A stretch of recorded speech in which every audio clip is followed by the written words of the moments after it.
Snake and guillotine. This is a Mills technique. Same family as flashing swords. Forget that. It's cut. It's not the same family.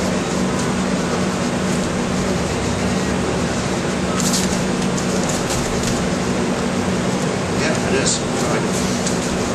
Snake and guillotine. Same family as Swords of Fury, flashing swords, destructive hammer. Doesn't matter if it's left or right. You're basically stepping inside the attack, right foot forward.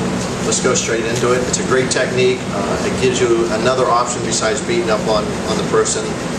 Lock, control, takedowns if you so choose. All right. The idea, the attack is a step through left roundhouse punch or just a left roundhouse punch. It doesn't really matter. All right. Standing from a natural stance, as the punch comes in, we're stepping in with our right foot. We're working that extended outward block again, which is really more of a positional block. It's just, or a positional check. We're just kind of putting that hand up there to make sure we don't get clocked. As we step in, we're going right in with that vertical punch, trying to snap that head back.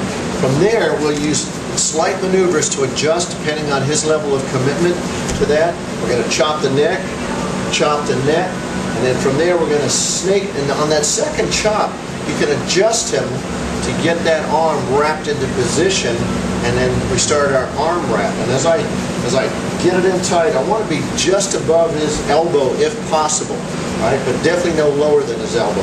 And then from there, I'm just going to do a quick check up the circle, and I'm going to rotate, snap him forward, and as he starts to spin, right? And as I snap, notice that it's not up.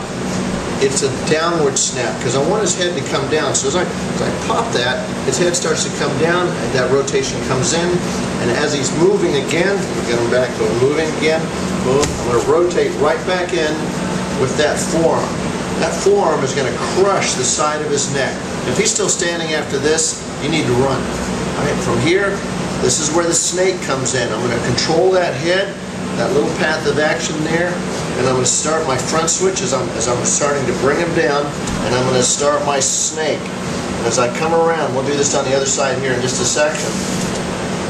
Transition to a left neutral bow. I control that shoulder down, slide the hand across, create a brace, and then from there, I have a tendency, once the hand is across, is I roll it up on a blade. So instead of choking with the flat of the forearm, I bring up and work the ulna, driving that into his neck. And then from there, I can lift standard guillotine, or I can just as easily drop, keep that pressure on, and roll that shoulder, and then take him down, and then finish with a kick or whatever I choose to do at that point.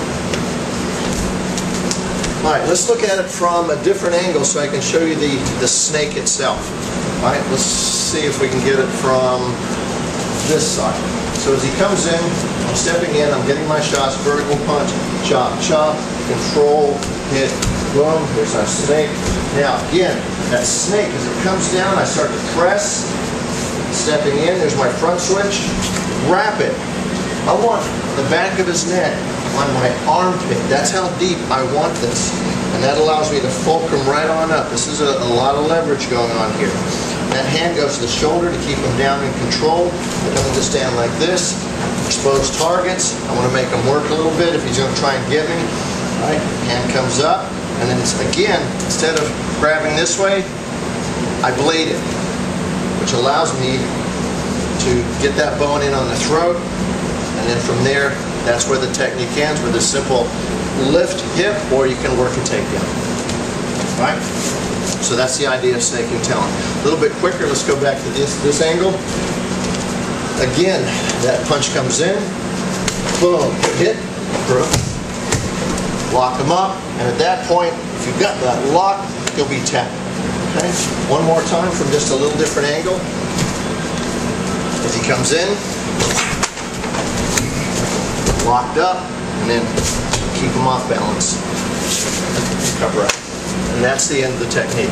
Hope you enjoy.